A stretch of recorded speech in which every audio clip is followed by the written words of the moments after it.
Welcome all to Eat, Drink and Explore with Cece. Today we're making Hungarian Chicken Paprikash recipe. It is follow along with me on the F1 cooking circuit, and they are currently in Hungary for round 13 of the 2024 schedule. So we're making the traditional chicken paprikash dish. It is so irresistibly delicious. This traditional Hungarian dish is made with browning chicken, and then it's braised in a velvety rich sauce with creamy paprika sauce with that, and coated in some sour cream with it as well. And then it's served with Hungarian dumplings on the side. And you can easily swap out those dumplings for egg noodle pasta, for cavatelli pasta, any type of pasta, or you could simply have potatoes with it. It's totally up to you. Now, the secret to making this flavorful sauce, it is in the use of paprika, the sweet paprika. We definitely do not want to use the smoked paprika or the hot paprika. This dish is a very authentic peasant style dish. It's very simple to do, but the star of the show is paprika, sweet paprika. Now, if you can get your hands on authentic Hungarian sweet paprika, that's even better. I've just got traditional North American paprika here. So, but definitely if you can get your hands on it, that will elevate your dish another notch in through there. So what we're going to be doing today is we're going to take some simple ingredients and make this luscious chicken sweet caramelized onions type of sauce that this is going to become your go-to, your standard go-to to make, and you can get it done in between 45 minutes, prep time and cook time, 45 minutes, you're good to go. So let's go through what we need. So we're going to need, I have 2 medium onions, and I slivered them very thinly, I chopped them, I slivered them quite thin, but it's up to you. If you want to go dice, you can go dice. I like to do it this way, also because it's authentic. That's kind of how they do it in Hungary, so that's what I wanted to do there. So that's 2 onions, and then their traditional recipes don't always call for bell peppers, sweet bell peppers. So they have a traditional long kind of shepherd style peppers, but couldn't find that. So I've just got sweet peppers here, bell peppers, and I've got a half a red one and a half a yellow one.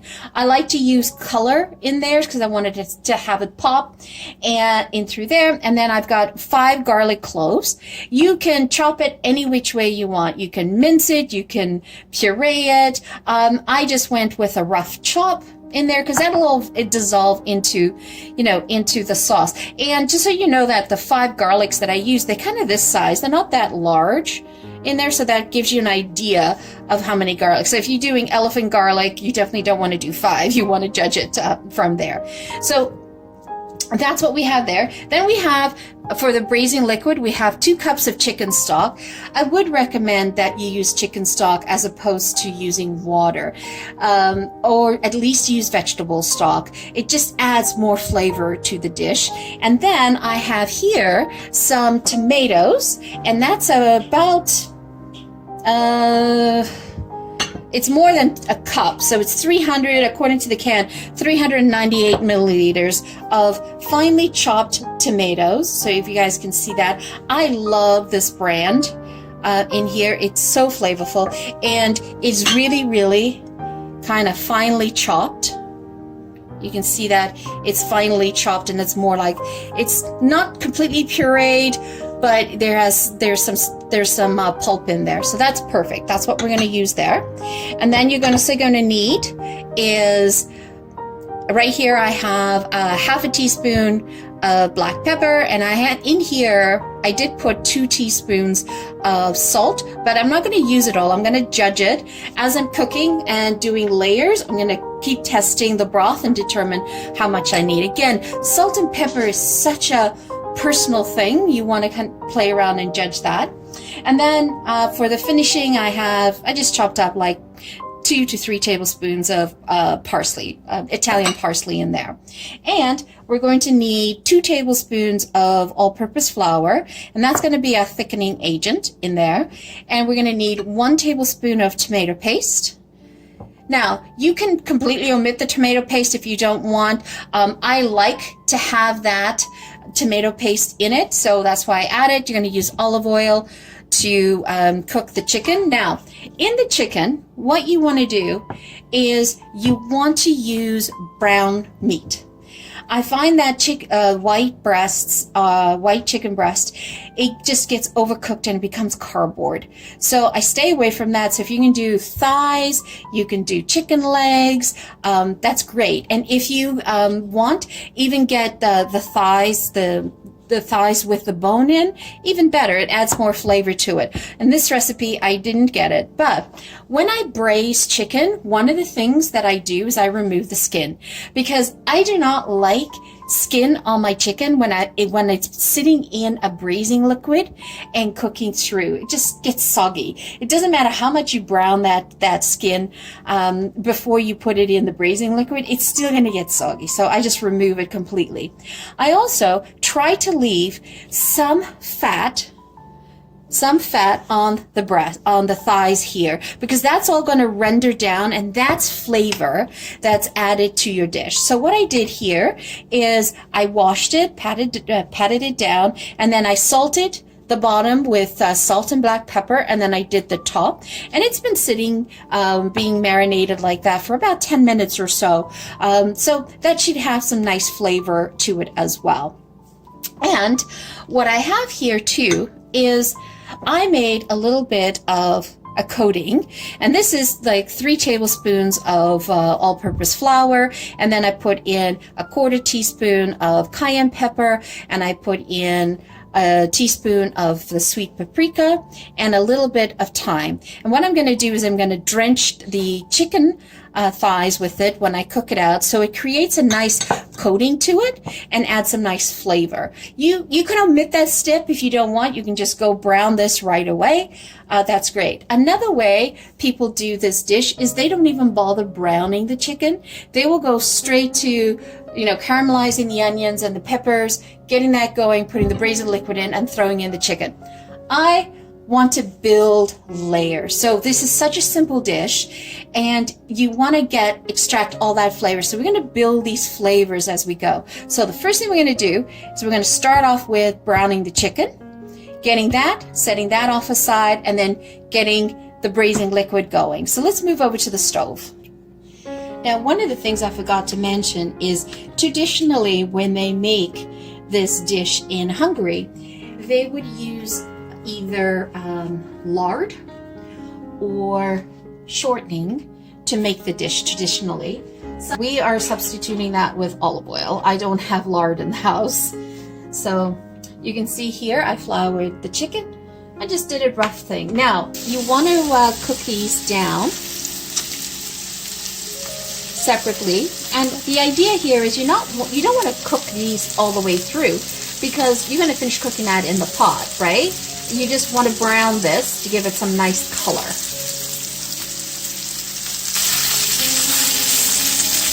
And how much chicken do I have here? I've just picked up a pack, and there was 6 chicken thighs, boneless, skinless chicken thighs in there. What we're looking for is a nice coating. And when you're cooking this chicken in the braising liquid, you're looking to make sure that the chicken's about 195 degrees Fahrenheit. Anything over that is good. See, look at that, nice color. And we're sealing in the juices by doing this as well. Pop this out.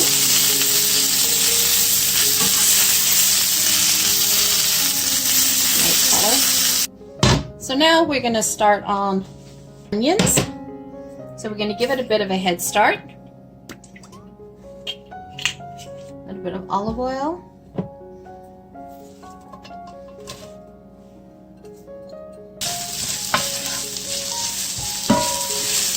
So the idea here is you do want to caramelize the onions, but you don't want to get it to that point where it's burnt, right? or really, really deep caramelization. You want it more than brown, but not burnt.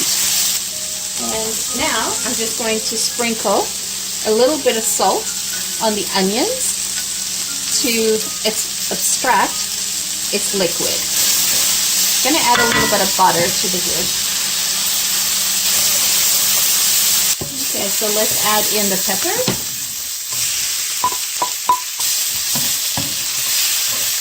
It's all about layers. Okay, so I'm just going to add a little bit of, and I like to cut the peppers in strips, in juliennes, and then I sort of slice them in half just to make them a little bit more bite-sized. They'll eventually sort of break down.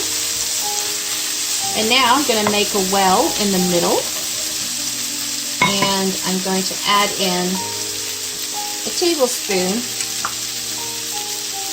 of tomato paste. Cooking the tomato paste adds this wonderful depth to the dish. I love eating this just the way it is, like the chicken paprikash, with like nice country hearty bread. And I just dunk in the sauce. Okay, so we're going to throw in now some garlic. So we're doing the garlic just before we're going to add the liquid. Until you start to smell garlic. Once you start smelling it, you know you're good, and we can start adding the other ingredients. So, this is one thing that you need to be aware of, is when you put in your paprika into the dish, one of the things you want to be careful on is you don't want to bloom it like you would do your other spices, like your corianders and your peppercorns and things like that. Because if you bloom this in the pot, it'll become very bitter. It's just not a pleasant taste, right? So the way the Hungarians do it is they will literally remove this off the stove, and they will add in the sweet paprika and incorporate that all into the vegetables. Again, you see, this is all about building flavor. So it's off the stove completely. You start to see the color rendering down there, right? And then add in the rest of it. So you just want to, so all you're really doing is incorporating it in, because we're going to be adding the liquid soon. So I want to make sure that all the vegetables are coated with the paprika. Awesome. Okay, perfect. So now we're going to add in the tomatoes. See why I like this finely chopped pulp? And don't let that go to waste, because I'll put some chicken stock. The chicken stock that we're using, I'll put that in here and clean it out. So now let's incorporate this. Oh, it smells so good.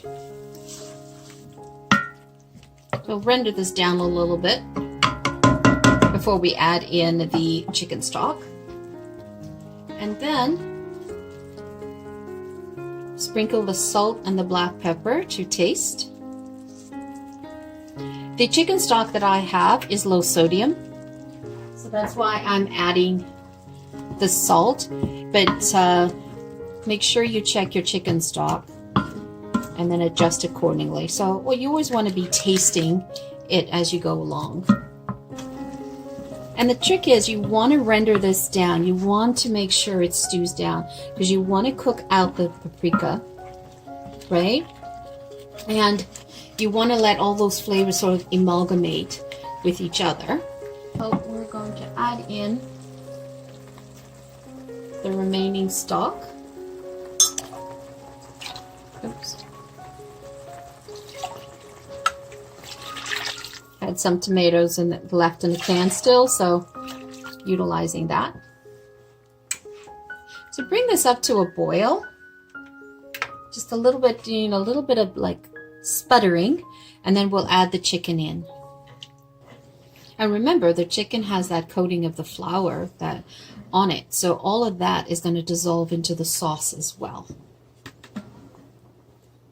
So you just want to bring it up to a slight sputtering. See that?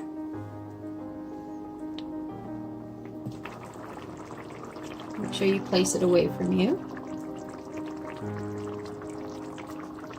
So you want to check it in about 25 minutes or so.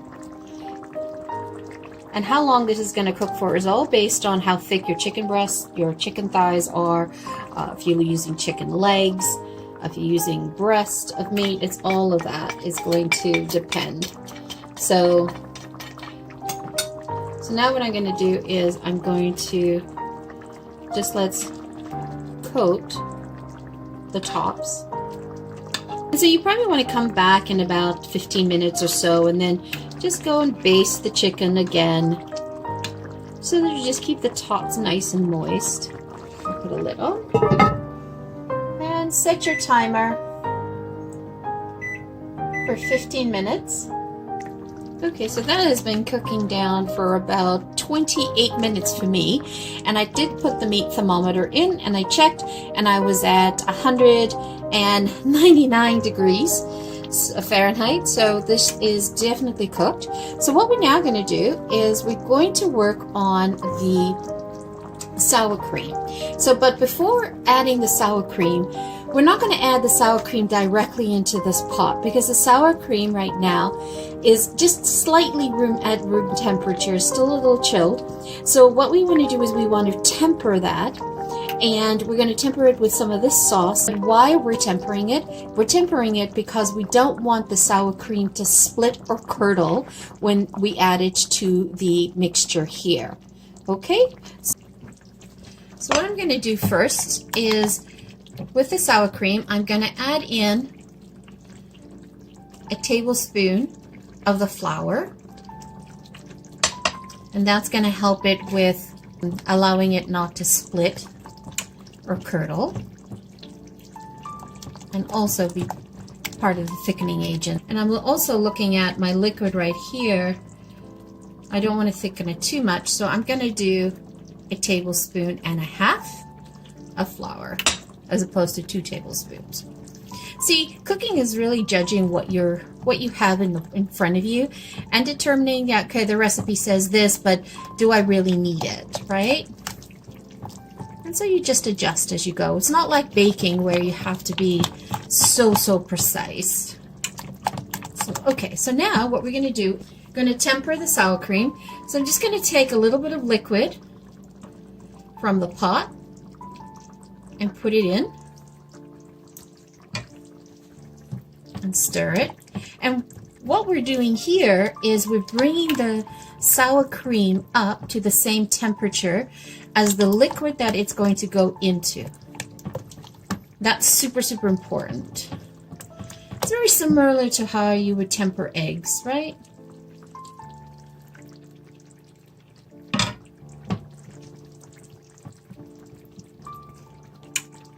Just add in a little bit more.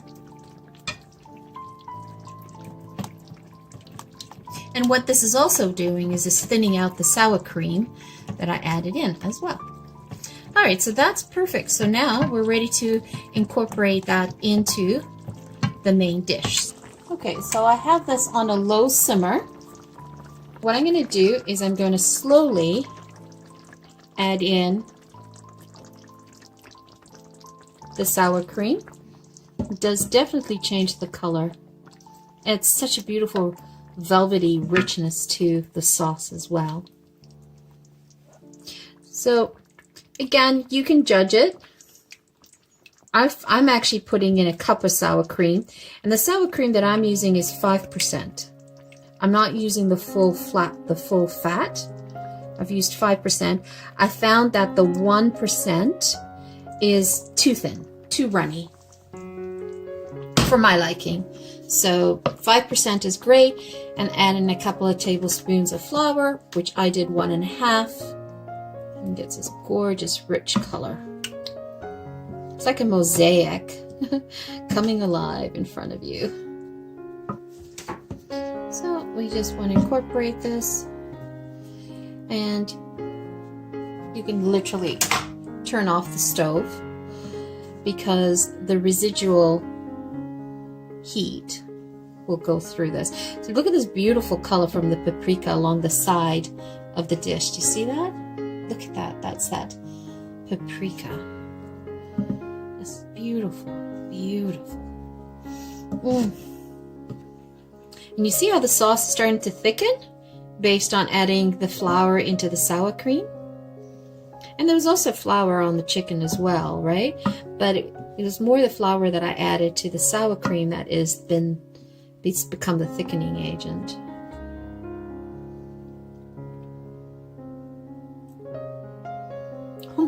Nope, don't have to do anything. It is perfect.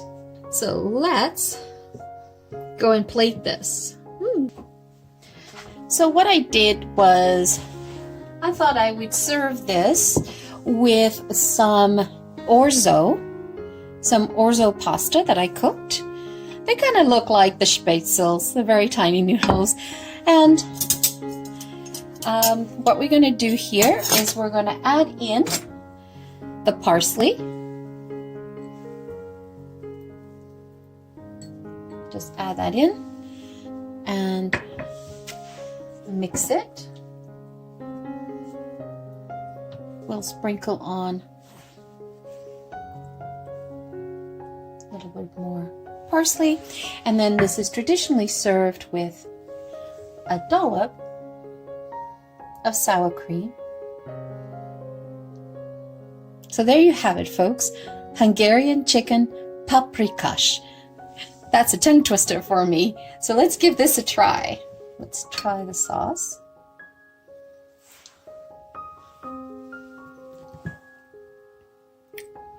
Oh, so rich and comforting. Let's try a little bit of chicken. Look at that. It's so tender.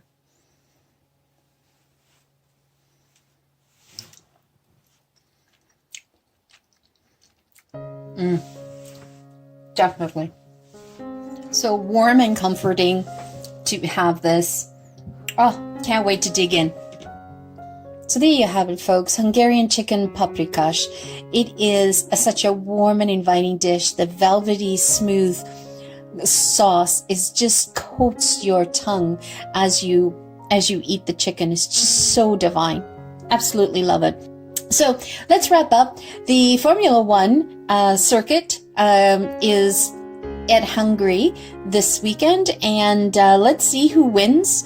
I mean, last year, of course, it was Verstappen and Norris and Sergio Perez in the 1, 2, 3 order. Let's see if we can change that up this year and see if we can get a couple of other people up on the podium this year as well. So thank you for joining me today. It's always greatly appreciated. If you've liked this video, by all means, hit the like button. If you have not yet subscribed, subscribe. I'm trying to hit my goal for the year of 1,000 subscribers, and I'm falling short. So I would really appreciate some help from you. By all means, hit that subscribe button, join the community, and share your thoughts on this. Thank you so much for joining me. Always greatly appreciated. Have a wonderful day. Ciao for now.